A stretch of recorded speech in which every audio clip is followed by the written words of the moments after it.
This is John Strong. You're listening to Soccer Made in Portland. Welcome Timbers owner and president, Merritt Paulson. This might take away your Merritt Paulson tweets segment. No, we already did the Merritt Paulson Twitter update just to make sure we got it in. Garth Lagerway, Real Salt Lake general manager. Thanks, guys. Appreciate having me on. An interview that we did with Kenny Cooper. Thanks so much. Appreciate you guys. Thanks for the kind words. Jim Rylett, he is the Timbers U23 coach. For whatever reason, you have Kelly there because he's really not very good at what he does. Opinions, yes. Factual information, that remains to be seen. That's never stopped us before.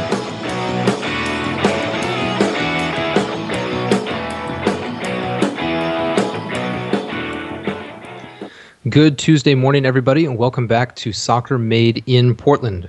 This is Mao speaking. Kelly McLean is here as well. Kelly, good morning, and what's going on?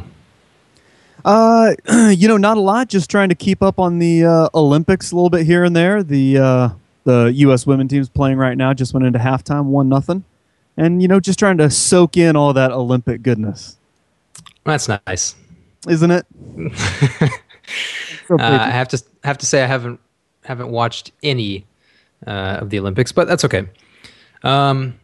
We've got a lot to talk about today on a couple of different fronts. Some good for the Timbers, some less good for the Timbers, and some just bad for the Timbers. So we'll kind of take those in a little bit of an order out of the chronological order, but we'll get to all that in just a minute. But we do have sort of an announcement you've probably seen already on Twitter or Facebook about NASN Portland, but if not, we can sort of give a little description of it now. And that is that we are basically going to be doing writing and coverage of the Timbers to sort of, I wouldn't say augment, but sort of coincide with the podcasting. So there have been some questions, is the podcast going away? No, the podcast isn't going away. This NASN Portland is going to supplement what it is we're doing with audio and video and guests and the like. And it's an opportunity for us to cover the Timbers in a little bit of a different way than we do with the podcast. Yeah, we were kind of talking one day and about how there's a lot of individuals doing some good Portland Timbers coverage. And so we kind of thought, well, what if we combined you and me and maybe got another one or two people in to sort of put together a group to cover all of the things going on around the Timbers. So we've sort of gotten things started, and we've had some conversations with a couple of other people about adding in some content in there as well. So hopefully we can sort of provide a good one-stop shopping for Timbers information. So we're pretty excited about it.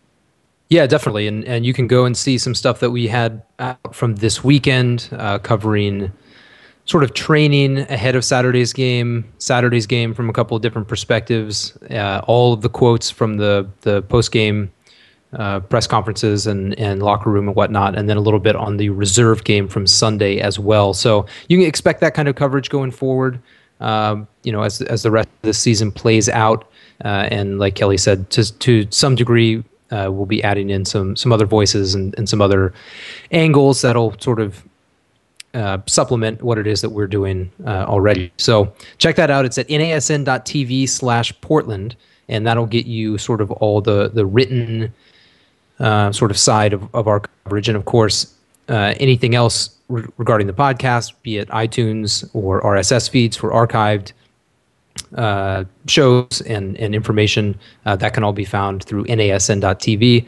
You can also just go to nasnportland.com to get the written stuff as well.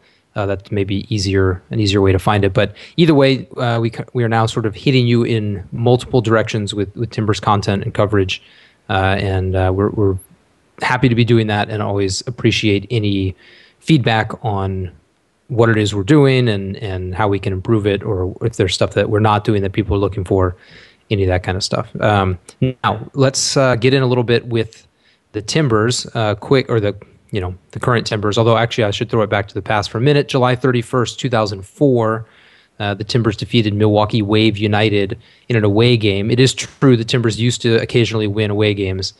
Timbers won 2-0 with Byron Alvarez and Alex Bengard both scoring in the first 10 minutes of that game, which is also a rarity for the Timbers. So that, I guess, 8 years ago today, Timbers victory. Unfortunately, we're going to start on a little bit of a sour note before we get into the weekend's games, and I'm sure a lot of people have seen this already too. We're going to talk just a minute about Jose Valencia and his little bit of a problem last night. And since, Kelly, you've had some contact with some sources on that, I'll let you take it away.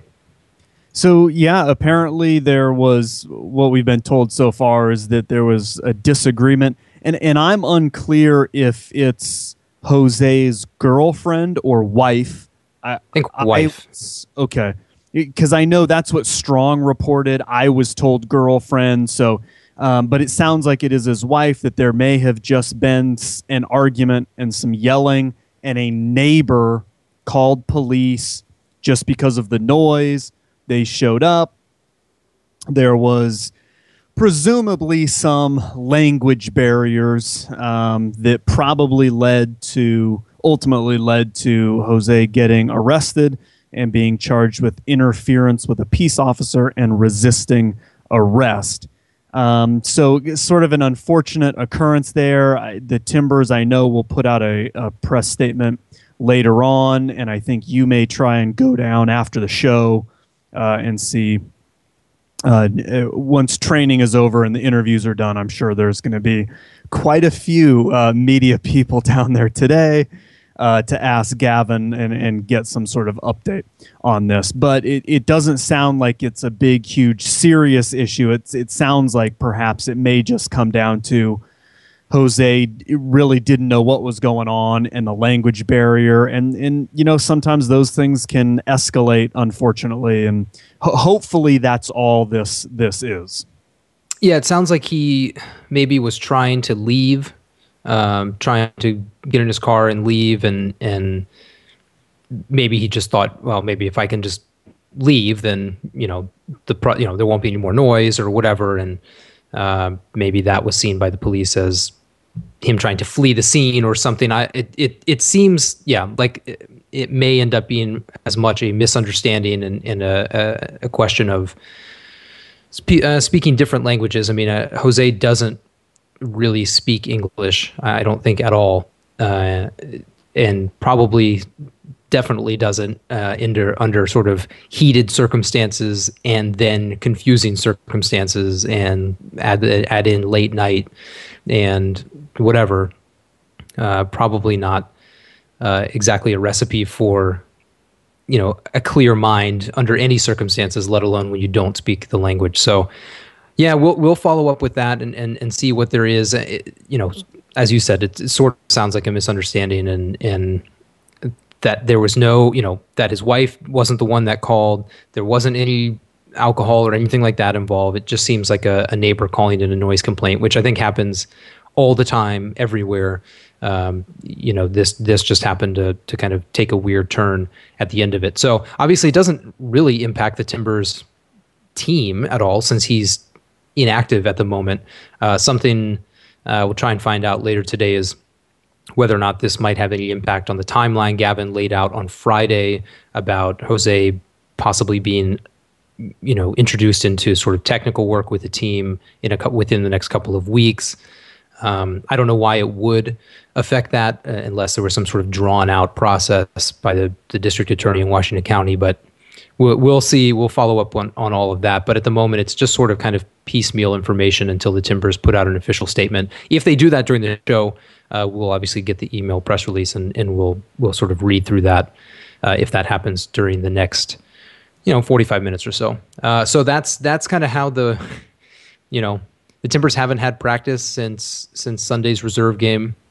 So this is sort of the first Timbers thing to happen this week, and probably one of the last things the Timbers wanted to have on their plate, on top of all of the other issues going on the field, and perhaps off the field, coaching search, and there's just a lot going on in the club right now. And there was a good result in the reserve game, and we'll talk about that soon, but I think it's probably more important that we talk about the first team match, since that actually counts, and that's where people's jobs are really on the line. And the Timbers, of course, lost 1-0. We Trevor predicted that correctly.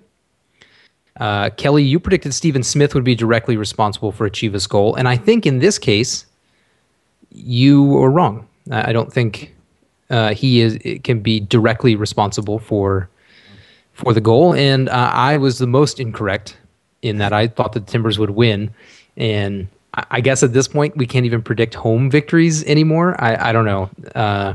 I thought they would kind of get it together a little bit, and in a lot of ways they did get it together. They certainly were not the same team that went out against Dallas, and really they weren't even the same team that went out against Chivas in the previous game. They looked a lot better, but couldn't figure out a way to A, score, and B, prevent Chivas from scoring, and thus the 1-0 loss. So let's talk about this game in general. There was kind of a new approach. Yeah, I mean, in general, I thought they played reasonably well, but again, actually putting the ball in the back of the net was an issue. The last time we saw that was against Cal FC.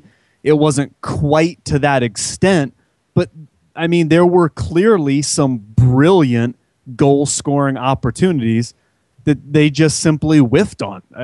Boyd, Richards, who got his first start, Nagby had a good look as well. I mean, just frustrating, but I don't know that you can be sure, the loss is disappointing, but I don't know if you can be wildly disappointed at just generally the way they played. I mean, it was obviously better than the previous couple of games, and it wasn't, all around, it wasn't that bad of an outing. They just failed to put the ball in the back of the net again. And I mean, it was kind of funny afterwards. Gavin in the press conference gave an answer sort of similar to a John Spencer answer a couple of weeks before when asked something along the lines of, well, how do you fix this, or what do you do? And Gavin was sort of like, well, I mean, I guess if we knew how to do that, we wouldn't be standing here talking about it. But, when the goal is wide open and you've got a guy that you're paying a lot of money to actually put the ball in the back of the net when he's wide open and nobody's there, I don't really know what you do about that. I mean, but I mean, I think people, especially in the first half, felt a little bit better and felt confident about the way the game was going and the way the team was playing. It certainly looked better. And, we've got, I think we'll probably have a discussion here about the formation, about the lineup, and, have Brent Richards getting his first start. So plenty of little things to talk about. But I think overall, generally, I mean, I wasn't disappointed by the performance. I just wish they would have taken care of their opportunities.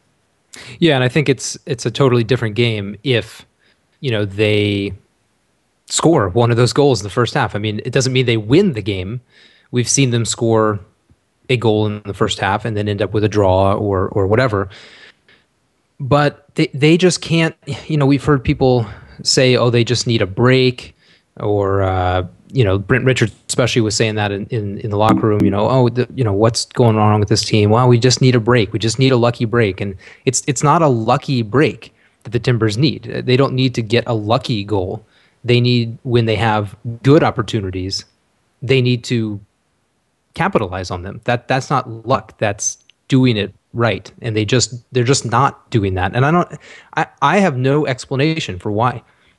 I mean, it's easy to say, well, it's in their heads. And yeah, I mean, it obviously is on some level, but it's not like, I don't know. Maybe they're just overthinking on some of these shots. I mean, you see and kind of hear the explanations on these things.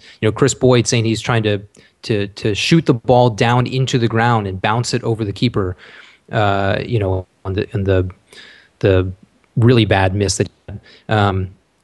Brent Richards saying, I should have just smacked it with my left foot, but instead I tried to shoot it, like kind of curl it with the inside of my boot, and it just ended up going a little bit wide. You could see Nagby on his breakaway, instead of just trying to score an easy goal or make something happen, he tried to sort of like flick it to the top right corner, and it ended up going a little bit too far. It just seems like they're, I don't know, overthinking it, overdoing it, and instead of just trying to score straightforward goals. Now, obviously, that's easier said than done. But now that aside, things looked pretty good. I mean, Frank Songo was excellent in the first half. Again, seemed to slow down a little bit in the second half, but he put some balls in places where people should have scored. Richards in particular. But I don't know. To me, it's frustrating to it's almost more frustrating to play well and do some of the things right and still not be able to figure out how to get it done, as opposed to the Dallas game where it was just everything was a disaster from the start, and that's just so much easier to explain. This is really difficult to explain, how they can't figure out a way to actually get it done, and even at home where they're supposed to be infinitely more comfortable, etc. But let's talk about Brent Richards, because he's sort of one of the big talking points from the game. It's his starting debut, obviously homegrown player, not his playing debut. That came against the Galaxy. We've seen him in the 18 now for a while, and we talked about Brent on Friday in Gavin Wilkinson's comments. It turns out that he actually did give it away. He did start Brent, and he started him out wide on the right. And what did you think of Brent's performance?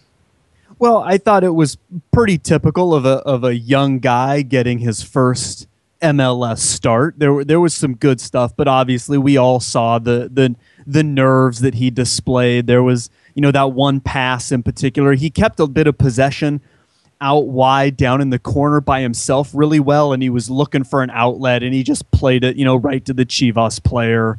And there were a couple of other moments where he looked a little bit nervous, but overall, I think you've got to be pretty impressed with the way he played. He was obviously a key, as you pointed out in your piece that you did on the NASN Portland site, that he was a focal point. His heading, his leaping heading ability was obviously a key focal point that they implemented. They knew they were going to go directly to him anytime they could, put the ball up in the air and let him get up and win headers, whether it was from goal kicks or trying to get the ball, out wide to Songo and let him, cross it all the way into the back post for Richards to try to get to, what have you. And it was particularly effective in the first half. And obviously Chivas recognized it just like everybody did and clamped down a little bit in the second half. But I thought it was good. I thought it was interesting, for a young guy get his first start, and he's got this integral part of the game that clearly, they were trying to use and take advantage of. I thought was good, and I thought he performed pretty well. We talked on Friday about how he's a guy who, obviously, we know that typically he's a forward and that he scores goals, but we talked about just that sort of knack he has for getting shots off in tight areas, and that he's a very good striker of the ball. We saw that a couple of times. He blasted one laser right at Kennedy that he just had to block. He couldn't do anything with, couldn't catch it, just had to block it. And even the left-footed one that he missed that he talked about later, I mean, for an off foot, bringing that ball down out of the air, just a straight volley from that Songo ball out in the corner. I mean, the goal was pretty wide open, and he could have, put that into the far post pretty easily. But still, using his off foot and getting the contact that he did and putting it just wide, you can tell he's got that nose for goal, and he can strike the ball really, really well. And we've seen him, get contact with his headers. I think a couple more games and a bit more confidence and sort of losing the nerves a little bit. There's a lot of potential. There's that word again, potential. Everything. We got all kinds of potential on this team. But again, I mean, here's another player, another young guy that it is. I mean, there's a good outlook there. I was impressed. I like what he did. Yeah, I mean, I've sort of expressed a fear on previous shows that this season could turn into an extended tryout for a number of players, sort of fighting to keep their spots with whatever coach comes in, in the off season or whenever. But there is a benefit to getting some of these guys out there. And I think Brent is the most polished of the young guys. I mean, obviously Jean-Baptiste was in there on a necessity basis at the beginning of the year. And I think some people would argue that that Ryan Kowalik has looked really comfortable in instances where he's been out on the field, whatever the circumstance, friendly, reserves, whatever. But Brent is there is a benefit to getting him out there beyond just skill level. I mean, Gavin sort of alluded to it on Friday. Obviously, homegrown players don't count against your salary cap for 2 years, and there's sort of, I don't know, an impetus on some level to get that guy out there, because otherwise, yeah, he's saving you money, but if you're not even going to play him, like, that's good, but you can get more out of it than that. So it's nice to see Brent progressing through training sessions and what have you, to the point where the coaching staff is confident that if they put him out there, not only can he do an adequate job and hold his own, but as you said, be a focal point of the offense. I mean, time and again, it wasn't just that sometimes the ball was in the air and he headed it. I mean, Perkins was sending goal kicks directly to him. There was the one time when Songo lined up a free kick from maybe 45 or 50 yards. Instead of sending it into the box, he basically sent it straight down the line to Richards, who headed it, on into the box. And, that's stuff that we never see from the Timbers. And it kind of makes you wonder what Brent could have done in John Spencer's system, where, so many balls were sent in from the wings, looking for people's heads, to actually try and put one of those on frame, as opposed to just trying to set up another player. But it did introduce a different, set of possibilities for the Timbers. A few of them led to some interesting looks. And as you said, he, the way he smacked that one ball that went right at Kennedy, I mean, you can see him lining that up. And I thought it was kind of interesting, too, to see him basically call off Nagbe on the one he tried to hit left-footed, which, by the way, would have been the first left-footed goal of the season for the Timbers. Not that many guys who are young, even though Nagbe's young himself, are going to call a guy off, run across his face, and smack that ball, toward goal. That he's got that confidence. So that it is good to see that. The question is whether or not in this season of or what I think we're going to see is a continuing changing of tactics and formations and whatever, on a game by game basis. With what they were trying to do against Chivas, it kind of worked. But are they going to try and go back to that again on Saturday against Dallas? Are they going to, if they do and it works, are they going to stick with that? And will they just sort of flip on what Gavin said, just the other day, about how they're trying to take every single game individually and just there's no system, overall system. They're just trying to get a result each week. I think that as much as anything will determine whether or not Brent plays, because I don't know if they go 4-4-2, does he get put in there, or is he more effective, being able to head balls in from the wing or whatever. But it opens up a lot of possibilities, and I think that's the key for kind of going down the rest of this season, is get guys out there who do things a little bit differently, even if they don't necessarily do them quite as well as others, or there's not a track record of them, having been successful because they're young or inexperienced, whatever. Get them out there and see, because even though it didn't end up leading to a goal, didn't end up leading to a win, there were definite benefits of having a player with the skill set of Brent Richards on the field, which, even in his substitute appearances, he hasn't been out there for enough time. I think he had an hour total of playing time before that, and it's just not enough time to work into a game and be an effective part of the game. He was just sort of on the field as a token. Well, if you put him out there, it'll give him confidence that he can play down the road. This was, all right, you're in the team now, do it. And I thought he did a pretty nice job. Let's talk about that formation, though, because there were some questions about what it was. Obviously, it was listed. So when John Spencer was the coach, semicolons meant nothing. And now apparently semicolons actually mean something, because before it didn't matter what the lineup sheet said. It didn't matter how they announced it over the PA. It almost never actually was exactly how the players were lined up, separating them from defenders and midfielders and forwards. It was announced as a 4-3-3 on the lineup sheet, and I think most people said, "Nah, no, it isn't. It isn't. It's not going to be that." And then when they lined up, people, myself included, said, "Oh, this is just more of the 4-2-3-1. Maybe it looks a little different. Different players." Richards out there, Songo back on the left. But, it's sort of what we've seen. Then once the game got going, people could see Dewsbury was set really deep, very infrequently pushed forward. And so I know Paul Danzer and you had said that it looked like a 4-1-4-1, which we've seen in the past, almost a Zusi zone situation. And then Gavin described it as 3 up top, an honest 3 up top. And he was pretty clearly saying this was definitely a 4-3-3. So let's kind of talk about that and A, if it matters, and B, sort of what it looked like having Richards and Songo as forwards as opposed to just being wide midfielders. Well, first of all, it does matter. It probably gets overplayed. I mean, you can take it too far, but certainly it does matter. I thought it looked like a 4-3-3, but again, so often nowadays you have to talk about a formation in terms of what it looks like defensively and what it looks like offensively.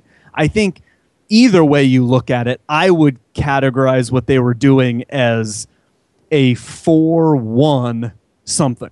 I mean, I really felt like Jack was that one guy in front of the back four. If the team was pressing all the way upfield and attacking, he was the last guy to come join in.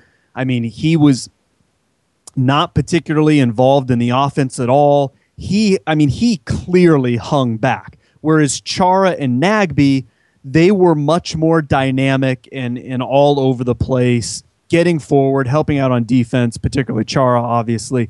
But I felt like Jack really was sort of that piece that stood there a little bit more, not as much movement. So on defense, it sort of looked like a 4-1-4-1 to me. And then on offense, as they were attacking, I think you could say it was a 4-1-2-3. Or, and so I think Gavin's, just counting Dewsbury, Chara, and Nagbe as the as the midfielders, as the three, and, the wide guys as the forwards. And so, I mean, there we could get into the debate and talk about all the nuances and all that stuff, which I think is probably a bit overblown. But just as a general idea, the general formation or layout is important. It does make a difference. And frankly, I like what they've done recently much better than anything they ever did in the 4-4-2. I think it just suits however they want to play it. 4-2-3-1, 4-3-3, 4-1-2-3, whatever you want to do, 4-1-4-1. It just seems to suit the personnel they've got a little bit better when they run something that can be a little bit more dynamic. And I know there are a lot of people who are sort of now, sort of want to characterize the 4-4-2 as sort of old school or, 1990s or whatever, or, say that, and use that to say that Spencer wasn't up on tactics or whatever. I don't think you can say that the 4-4-2 is necessarily outdated, but it's certainly, it's just like any formation. I think you've got to find what works with the players that you've got. And I think it's just clear that when they're in a 4-4-2 trying to play that way, especially when they want to get their outside backs involved so much, it just makes it difficult in that 4-4-2 when you've got an outside back trying to get forward, but you've also got an outside midfielder right in front of him who doesn't quite have the freedom to go forward as much, because when you have two forwards, generally one of them is, playing down those channels, and it just gets too backed up. I think when they adjust things a little bit and you've got your outside back with just that one person in front of them who has freedom to go forward, if they're, categorized as a forward in the 4-3-3 or what have you, it just opens up that space. And clearly that's something that the Timbers have wanted to do and tried to do, and that Gavin obviously is not trying to prohibit the outside backs from getting forward. He's still encouraging them to do that. I just think it works better with sort of the way the foundation was sort of set early on with this team. Doing something a bit different has just been much more effective. Yeah, I think if you look back at the Galaxy game, which Gavin used on Friday as an example of changing tactics game by game according to opponent, and if they are in this situation where they have absolutely no way of influencing their opponents and they have to play in response to what they're expecting, I'm actually okay with that because it's admitting that there's a problem and that they can't just do the same thing and expect to dominate teams because they're not going to. But if you look back at the Galaxy game, they've specifically sat 2 central midfielders in front of the back 4. And that was to combat a specific threat of 2 forwards or advanced players in Keane and Donovan who were trying to run into those spaces. Now, against Chivas, we didn't really understand why they did it. The away game against Chivas, we didn't really understand why they kind of held on to that on the defensive side of things. So when you look at the game against Chivas from Saturday, so now there's only one guy back there. Now that opened Chara up to be able to break out into counterattacks. Couple that with the fact that with Ryan Smith out, there was going to be a lot more focus in the middle of the field than there was in the 2 previous encounters. And both Nick Labraca, who sits super deep, and Ben Zemansky, who is the other central midfielder for Chivas, they were playing a 4-2-3-1. Those 2 guys like to get forward. And Labraca in particular sits really deep to take the ball off the defenders, but then very frequently is involved in the offense. I mean, we saw him score on a header in the first game in Portland, just running right down the middle of the field. When those guys get forward, that opened up all the space in the world for Chara to come back through on those counterattacks in the first half. In the second half, Labraca and Zemansky stopped blasting forward so much, hung back more, and that's why it didn't seem like the Timbers, that's not the only reason, but that's part of why it didn't seem like there was quite as much space for Chara. But I think if you do that approach, that makes sense. It's combating a specific threat. You maybe isolate 1 or 2 areas where you think, okay, maybe we can get a little bit of an advantage sometimes in this area of the field by simply pushing Chara a little bit forward and changing his responsibility slightly. I mean, he was still all over the place. It's not like he wasn't helping out defensively, but much more so than in previous games where he's been set back with Dewsbury. He was taken off the other night and doing so basically right through the middle of the field. It was a little bit strange to see the stats at halftime because it seems like the Timbers had the ball all the time and they were actually only at about 47% possession or something like that because they didn't actually hold possession for very long when they had it. They had the ball many times, just not for very long. So I liked the idea of setting it up that way. Now, I thought in comparison, I don't know how many people went to the reserve game or watched the live feed. But the 4-3-3 that the Timbers ran on Sunday against the Chivas reserves was, I think, even more an example of what maybe they could do with the first team. I mean, on Sunday, Facito and Mwanga, who were most frequently the wide forwards, and they played 3 forwards. I mean, 3. There's no way you could argue Facito, Mwanga, DK aren't forwards. I mean, you could say Richards is, but we've seen him on the wing. Songo probably isn't. Boyd obviously is. So they were definitely playing with 3 forwards, but very frequently both Mwanga and Facito would be found in defense all the way back, and it looked like DK was playing up top by himself, which is sort of the more classic 4-3-3 in offense, 4-5-1 in defense, except that they were true forwards. So when they got going, all of a sudden the Timbers had 3 forwards plus Zizou and Al Hassan coming through the middle as midfielders.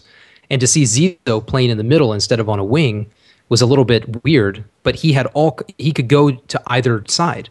And so it gave a lot of direction and opportunity. And then Al Hassan, basically the guy pulling the strings, taking the ball out from Freddie Braun, who basically played the Dewsbury role.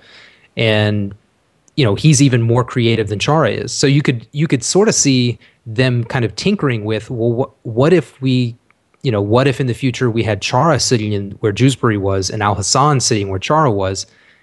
You could get basically the same effect, but with much more creativity. I mean, Chara's great. He's electric, wins the ball more than Al Hassan obviously is ever going to in that part of the field. But when you're going forward, you've got that option where he's just going to send balls all over the place, and you never really know where if you're the defense. So I like the idea of tinkering with it and just exploring, because at this point, everybody knows they're not going to make the playoffs. There's no, apart from the remaining games against Seattle and Vancouver, there's nothing at all to play for, apart from pride and figuring out.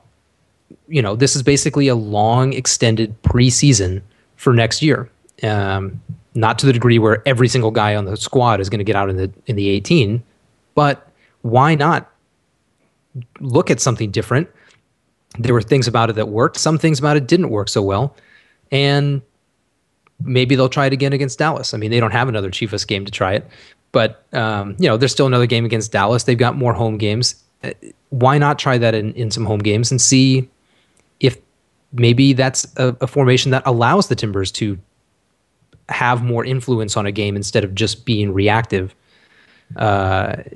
Maybe it won't. Maybe it's another formation, and we'll see them try again. But I like you said, like that idea. Now, there's also an aspect of it that we haven't really talked about yet on this show. You wrote a piece on Sean McAuley, the new assistant coach. Gavin talked about him in the post game when asked by you, actually, about his role, McAuley's role. He was standing on the touchline the entire game. He was coaching the team. I mean, Gavin was obviously the interim coach. He was there. It's not like he wasn't involved, but McAuley's the guy standing there, giving guys directions when they're coming to sub in. He's the guy giving them the instructions on here's where you're going to go, here's what you're going to do. He was the coach for the game. So what was your feeling about that, and kind of what kind of impact he has going forward? Well, I really don't have a huge problem with it. I mean, I think McAuley, I think he's done a lot. I heard a couple of players comment about, the team shape and how they're supposed to be lined up, what their shape's supposed to be like, who's got what responsibility, particularly defensively, when they're set up. And I think that's a key piece of what he was brought here to do. I think that is, the knowledge that he has. I think Gavin knows that that's perhaps something that he's good at, and that he could help with that. So he brought him in to help to basically sort of not implement, but strengthen, refine that team shape, whatever their look is going to be, to do that. So, I mean, that's what I think he was doing most of the time. And if you really watched him, I think that's what most of his direction was just player positioning. He was motioning to guys, come in, push out wider, push up. You've got to drop back right now. It was a lot of that stuff. It was primarily that team shape and where guys were supposed to be. I know some people said that it looked like Gavin wasn't coaching, so what's the point? Why is he there if he's not going to coach? But I don't know. I guess that another way to spin it is just that, Gavin is, directing his staff a little bit. He's delegating.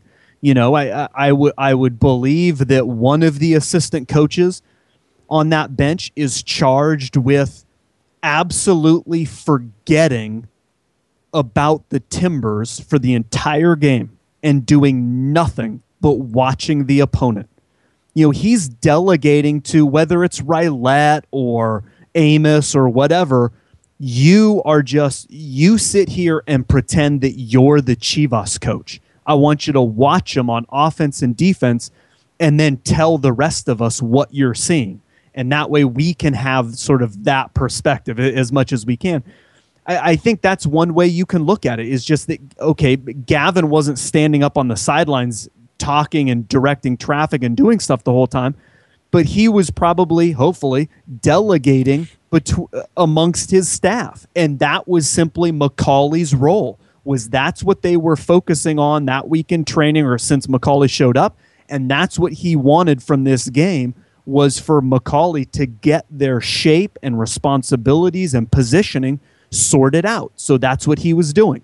and the other coaches were doing something else, and he was sort of synthesizing all of the information that his coaching staff is giving him. Now, whether or not that was happening the whole time, I don't know, but that is certainly one way that, you know, a head coach could run things and operate things, and that's how it could look. So I wasn't, you know, particularly disappointed, or I wasn't, you know, the thinking, oh, Gavin's not coaching, he's backing down, he's scared, he's hiding on the bench or anything.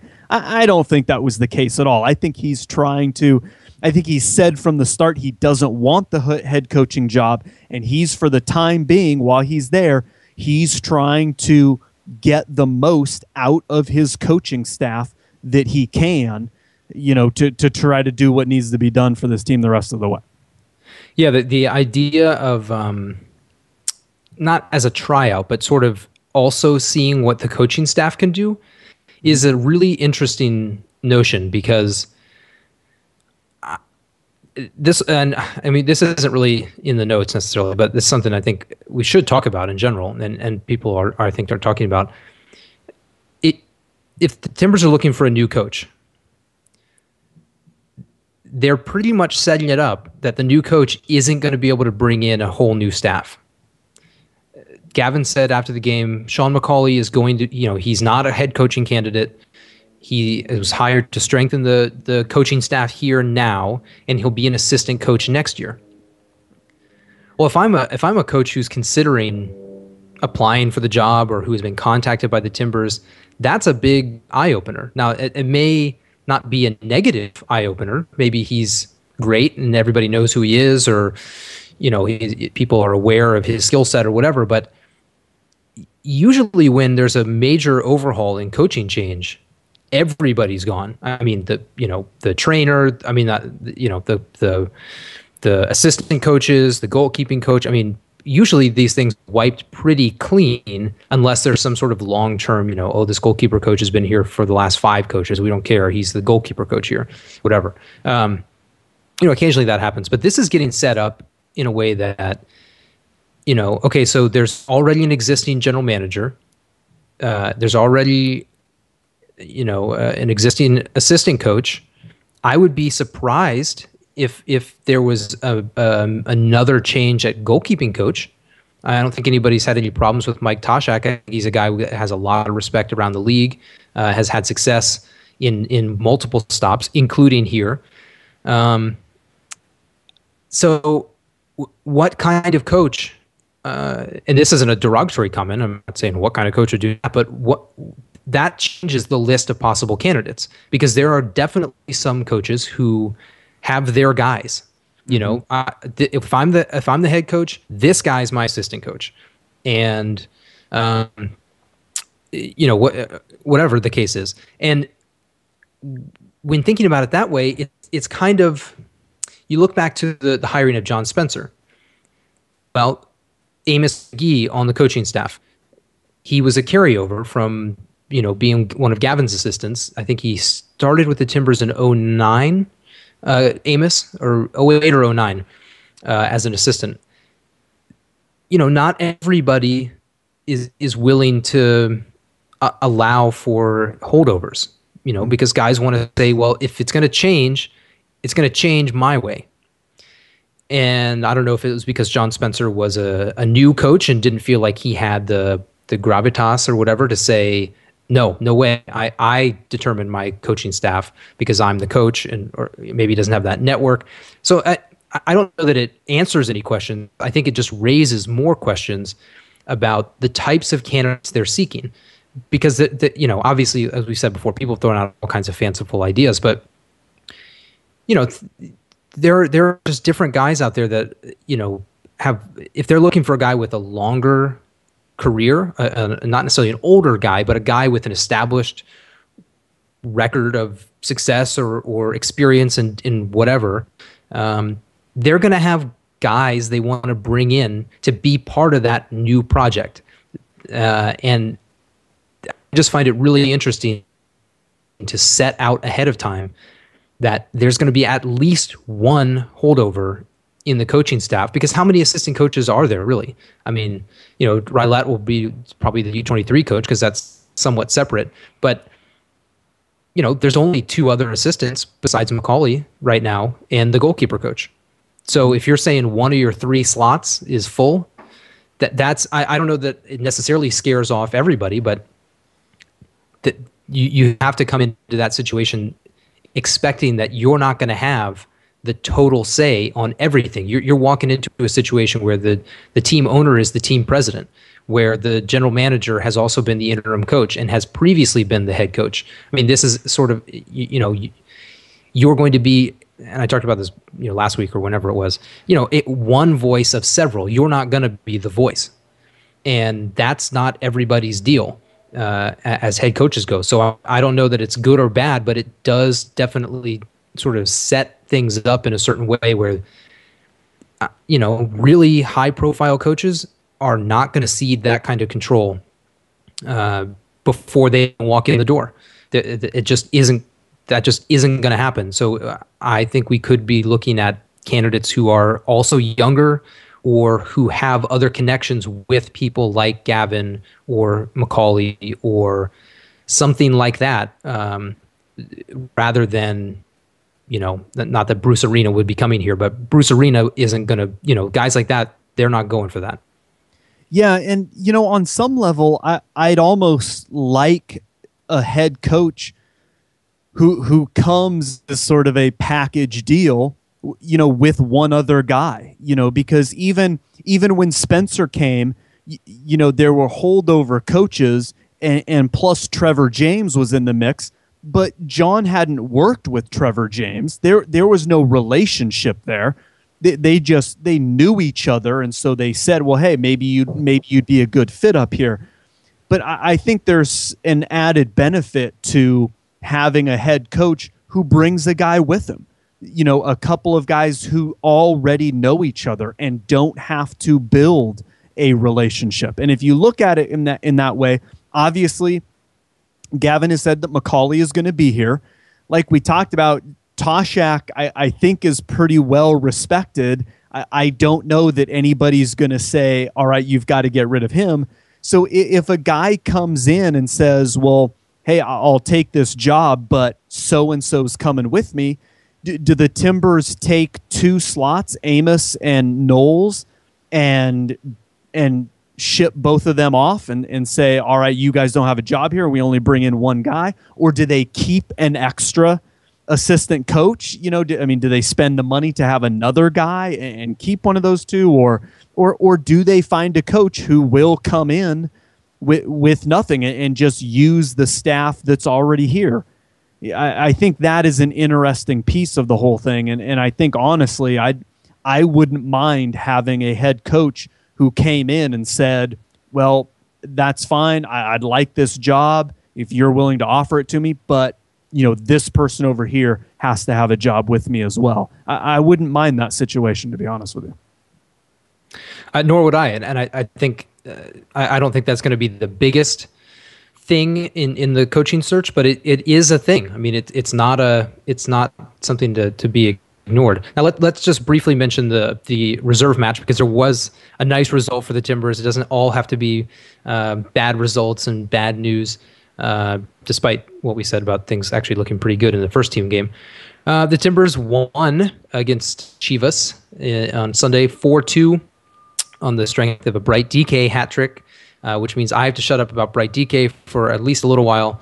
Although I have to say his third goal was all him, but the first 2 were just great setups. He basically didn't have to do anything but kind of, well, the second one especially, all he had to do was tap it in. And the first one, Khalif did all the dirty work, and Bright got the goal. But nevertheless, he did score 3. Zizzo got a goal, weirdly on a header, and weirdly because he shot it, it was saved. The ball bounced straight up in the air, and then he ran onto it and headed it in. So he sort of got his own assist there. As I mentioned, the 4-3-3 was really effective, really, really effective, especially in the first half. Second half, things kind of slowed down for both teams. But the first half was really frenetic. Chivas scored first. They were kind of going all out, and the Timbers. It looked like the 4-3-3 was a disaster because it didn't really help defensively very much.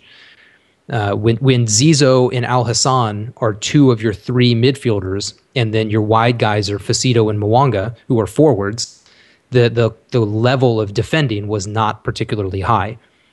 But once the Timbers got out running and started getting some counterattacks, Braun in particular did a nice job winning some balls and then spraying the ball around, or just getting it to Al Hassan and letting him go with it.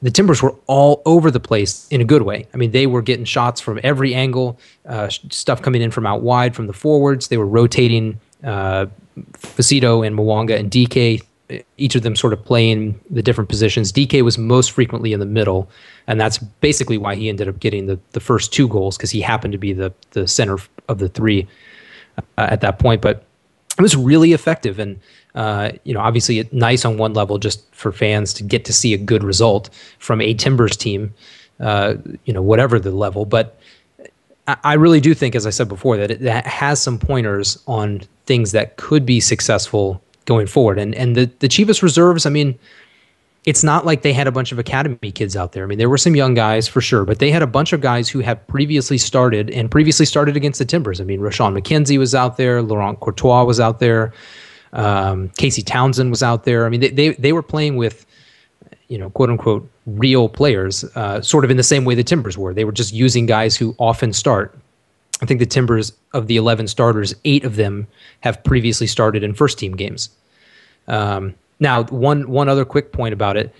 Initially, Lavelle Palmer, who was the captain in the game, was supposed to be playing the Jewsbury role, the furthest back of the three midfielders. And something happened in warm-ups, and Steve Purdy pulled up lame, and he was supposed to be one of the central defenders with Ryan Kowalik. And Purdy, I saw him limping, whatever, during warm-ups, and it ended up having a little bit of a switch. So Braun came into the midfield, and Palmer dropped back and played center back. And I just, Palmer did a pretty good job at center back. I mean, I thought actually he did a nice job as captain. A couple times he was very audibly yelling at Sebastian Rincon and Charles Rankin, who were not necessarily defending at all, as might be expected. He was, doing a nice job directing those guys as sort of an experienced guy, whatever. But it just made me wonder how things would have looked if he had been the midfielder in Braun's place. Because I think anybody who's seen Braun play, he's been in a number of reserve games, obviously, and always in the friendlies. And he played in the Open Cup last year, and everybody's always pretty impressed with him. He plays really hard. He passes really well. He's just confident and calm on the ball. And that was perfect for playing below Al Hassan and feeding him the ball and feeding it to Zizo on the run and things like that. It was absolutely perfect. And I don't know that Lavelle Palmer possesses the touch and or the awareness to run that role when the two guys in front. He would have been fine defensively, but when the two guys in front need service and quick and through the middle, I don't know that Palmer's the guy who can do that. So I was pretty happy that Braun got in, not just because I like watching him, but because he really was the perfect guy in that group of 11 to send the ball forward, to get it going, to generate offense from that really deep line position, whereas Palmer, I think, in that game was much better suited playing as a center back and sort of directing traffic from the back. I thought it worked really well, and Cameron Knowles was doing the coaching. And I come to think of it, I don't think I saw Sean McAuley there. He may have been up in the box with Gavin watching from above.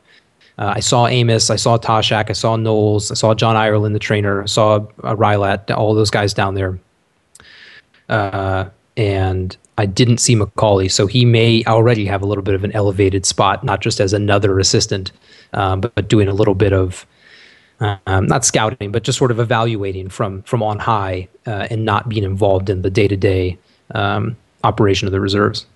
Okay, so let me ask you this. In regards to DK, we've had some conversations about, he was brought back on loan, and then he's not even in the 18, and we sort of, what's the point? Why bring him back?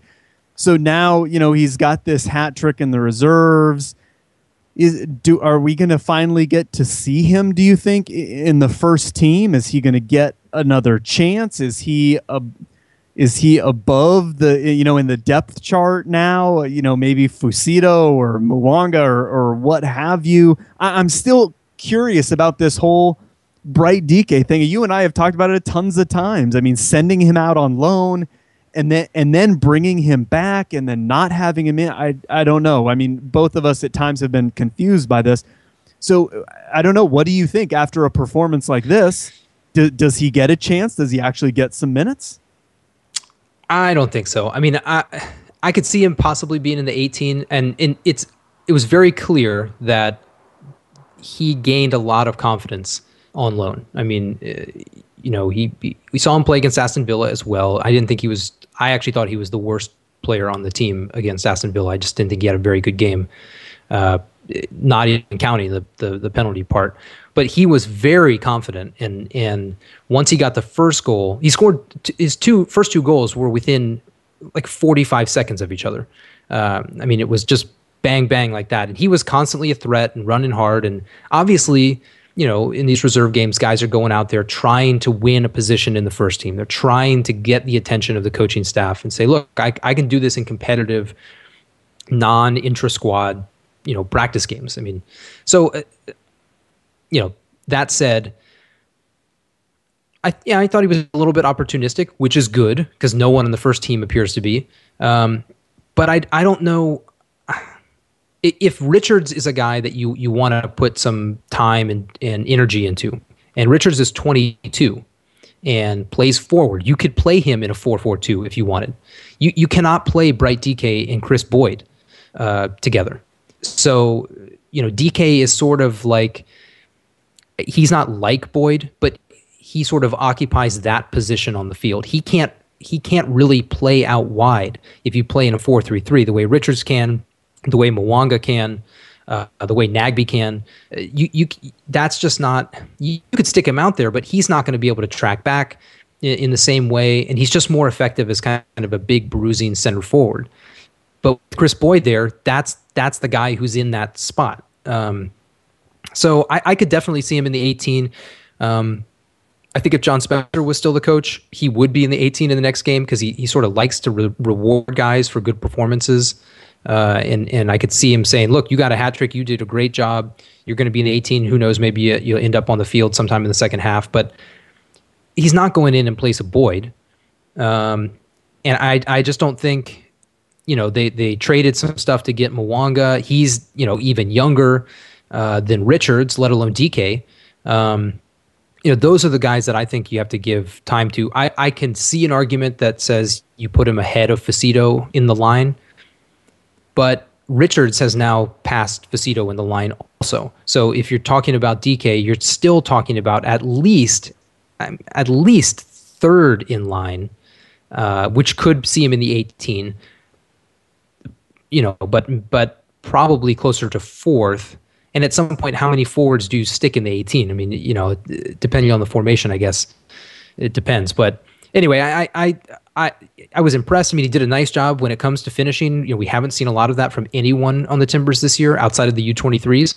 And he, just blasted them. I mean, he had a nice game, a really nice game, and a deserved hat trick. But I don't know that wins him a place in the first team. Necessarily, and even if he's in the 18, I can't really see why, unless Boyd is exhausted, what the role he would play would be, other than some cleanup time minutes at the end of a heavy win or heavy defeat. I can't really figure out how he can help the team in a way that doesn't hurt it by removing someone else, because I just think his style is. Again, he's not the same as Chris Boyd, but I think he's too similar of a role that unless Boyd's out, and we've already seen this year, Mwanga play by himself in a 4-5-1 without DK in the 18. If Boyd's not starting, he's going to be on the bench. He's not going to be out of the 18. So I don't see it, but I understand there's lots of sentiment behind it. I understand everybody loves Bright DK, and that's fine. The question is, do the coaching staff love Bright DK? Do they think he has a future with the team? And I think we'll learn whether or not they think that with what happens the rest of this year, because they're going to be giving some guys chances. They're looking for ways to give other guys chances. If he doesn't get a chance, they don't think he has a chance, in my opinion, because if they're not going to run him out under these circumstances, when are they going to run him out? Right. So there. Well, plenty of good stuff to talk about. Lots of activity from the weekend, and got a Sunday game coming up, hosting Dallas, and sounds like, at least at this point, the weather is supposed to be on the nice / warm hot side. Yeah. Hot side. So should be interesting there. And we will be back on Friday, although I will not be back on Friday. You'll be doing a solo effort, but hopefully have a guest to kind of preview Dallas a little bit. Fantasy League update real quick. I think we all moved up. You're up to 30th. I'm back on the front page at 50th. And Trevor moved up a couple spots to 47th. So make your adjustments for your fantasy league. I put out a little tweet yesterday. I was looking for some input on who I should take because San Jose has this round off.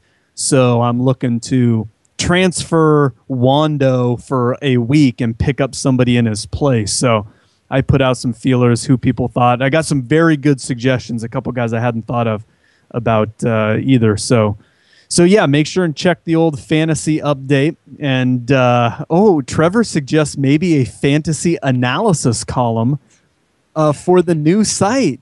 Yeah, I think obviously as newly minted here on the front page of the standings, I think I am well equipped to write such an article. Obviously. Yeah, you feel free, I would say. Yeah, well, like you said, going to be a little bit of a different show on Friday.